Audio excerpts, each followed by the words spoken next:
Después de la multiplicación de los panes, Jesús obligó a sus discípulos que subieran a la barca y pasaran antes que él a la otra orilla, mientras él despedía a la multitud. Después subió a la montaña para orar a solas, y al atardecer todavía estaba allí solo. La barca ya estaba muy lejos de la costa, sacudida por las olas, porque tenían viento en contra. A la madrugada Jesús fue hacia ellos, caminando sobre el mar. Los discípulos, al verlo caminar sobre el mar, se asustaron. «Es un fantasma», dijeron, y llenos de temor se pusieron a gritar. Pero Jesús les dijo: «Tranquilícense, soy yo, no teman». Entonces Pedro le respondió: «Señor, si eres tú, mándame ir a tu encuentro sobre el agua». «Ven», le dijo Jesús. Y Pedro, bajando de la barca, comenzó a caminar sobre el agua en dirección a él. Pero al ver la violencia del viento, tuvo miedo y como empezaba a hundirse, gritó: «Señor, sálvame». Enseguida Jesús le tendió la mano y lo sostuvo mientras le decía: «Hombre de poca fe, ¿por qué dudaste?». En cuanto subieron a la barca, el viento se calmó. Los que estaban en ella se postraron ante él, diciendo: «Verdaderamente tú eres el Hijo de Dios». Al llegar a la otra orilla, fueron a Genesaret. Cuando la gente del lugar lo reconoció, difundió la noticia por los alrededores y le llevaban a todos los enfermos, rogándole que los dejara tocar tan solo los flecos de su manto, y todos los que lo tocaban quedaban sanados. Palabra del Señor. Gloria a ti, Señor Jesús. Los últimos domingos de este tiempo estamos leyendo el Evangelio de Juan y vimos la multiplicación de los panes, y a continuación Jesús hace un discurso para ver el sentido profundo de esa multiplicación. Y el domingo escuchábamos que los discípulos escuchando decían: «¿Y qué tenemos que hacer?». Y él decía: «Creer en mí, creer en Jesús». Durante la semana también escuchamos la multiplicación de los panes, pero ahora de Mateo. Y también él quiere profundizar el sentido de la multiplicación. Pero a diferencia de Juan, él lo hace a través, no de un discurso, sino de la misma vida. Dice Jesús que los obligó a pasar a la otra orilla en la noche y con viento en contra.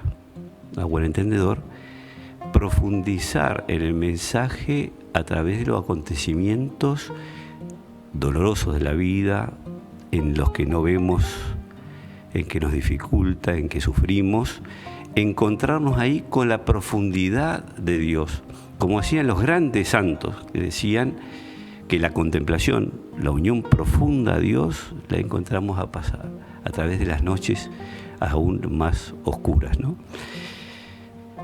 Comienza el Evangelio entonces diciendo que Jesús lo obliga a pasar a la otra orilla, a un entendedor, a asumir la misión que cada uno tiene en la vida, sobre todo la de ser discípulo, la de mostrar la presencia de Jesucristo y hablar de Él y expresar que Él es realmente el pan vivo. Durante la noche, o sea, en las oscuridades, cuando uno lo ve, en las dificultades, en el medio del mar, con el significado que tenía en la cultura y con las olas en contra. O sea, toda esa dificultad que nosotros tenemos en el mundo, primero por el secularismo que saca a Dios de nuestra vida, que vivimos como si no estuviera, o que vamos perdiendo aún los valores cristianos que por tradición vinieron a nuestra vida, y que a eso se le agrega las dificultades de relación al no vivir el Evangelio y las peleas de familias, en los ambientes, aparte de enfermedades, muertes, pandemia. Bueno, unas dificultades muy grandes, pero en el medio de la vida, Dios nos invita, como decía la canción cuando comenzamos, ¿no?, en la oscuridad, a un encuentro profundo con Él. Él se acerca caminando por encima del agua, y Pedro, al verlo, primero piensan que no puede ser que Dios esté en medio de esta situación, y camina también, le pide para caminar, camina por encima del mar, hacia Jesús, como también nosotros en medio de dificultades caminamos. Pero claro, hay un detalle, que cuando miramos a Jesús y estamos unidos a Él, caminamos por encima y contra el viento. Pero cuando miramos para los costados y nos fijamos solamente en el mar, en el viento, en las dificultades, nos hundimos. Y ahí es cuando uno tiene que tener esa actitud de Pedro: Señor, sálvame. Reconocer que Jesucristo realmente es nuestro Salvador, el médico integral, que nos da la salud plena, el único. Él es el pan de vida. Jesús aprovecha esa oportunidad, las oportunidades de nuestra vida, de dificultades, para hacer un diagnóstico espiritual. Y nos dice hoy, te dice a ti, me dice a mí, qué poca fe tienes. Pero no para quedarnos ahí, sino que nos está estimulando para que realmente acrecentemos la fe, ¿no? El Evangelio, ojalá que terminemos así también, ¿no?, que se postraron ante Jesús y le dijeron: tú eres verdaderamente Dios, ¿no? ¿Vieron cómo empezaba el Evangelio? Que Jesús se quedó solo rezando por los discípulos, rezando por toda la humanidad. Es lo que hace hoy Jesús. Jesús está presente, resucitado, e intercede por el Padre a través de toda la liturgia del mundo, a través de los sacramentos, a través de esta Eucaristía, para que nosotros podamos vivir esas experiencias y recuperar esa mirada y unirnos más a Él. No me gustaría terminar la homilía de hoy sin decir unas breves palabritas de las lecturas anteriores. La primera lectura, miren cómo empezó, que Miriam y Aarón murmuraban contra Moisés, hablaban mal, criticaban, una experiencia que todos nosotros la hemos experimentado y sufrido, ¿no? Y miren qué interesante cómo se resuelve esa problemática, ¿no? Dice el lector, el que va describiendo, ¿no? No había... Moisés era un hombre muy humilde. No había nadie que tuviera esa humildad. Qué bonito si te dijeran a ti esto, ¿no? Y a mí. No hay nadie en Montevideo, en Uruguay, en el mundo que tuviera la humildad que tienes tú.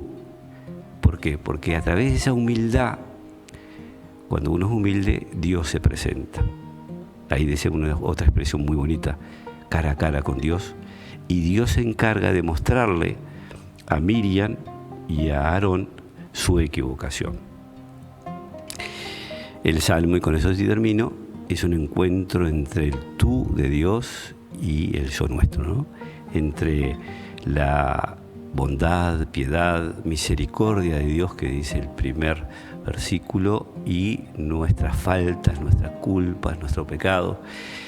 Y el Salmo, y nosotros con el Salmo decimos, y con humildad de Moisés: reconozco mi falta y te pido que creas en mí un corazón nuevo.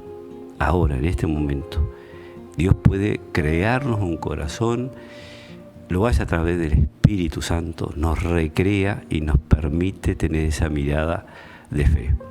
Y que le pedimos a María que traiga al costado nuestro, porque si descuidamos esa mirada hacia Jesús, que no la miremos hacia el mal ni los vientos, sino que la miremos a ella, que nos va a volver a decir: hagan lo que Él les diga, yo soy la esclava del Señor, tú también, que se haga en nosotros la voluntad de Dios.